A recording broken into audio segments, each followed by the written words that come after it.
মুহূর্তে দেখতে পাচ্ছেন শুভেন্দু অধিকারীর বেরিয়ে যাচ্ছে।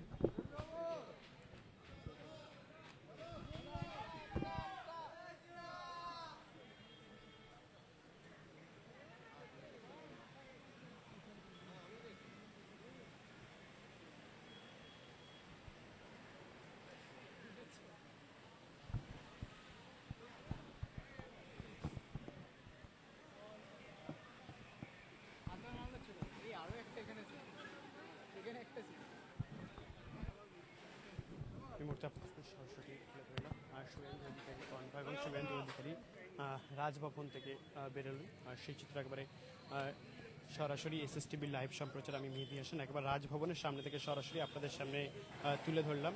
অবশ্যই পরবর্তী আপডেট পাবেন, ফলো রাখুন এসএসটিভি পাবলিক। দেখা হবে পরবর্তী আপডেট নিয়ে। ধন্যবাদ।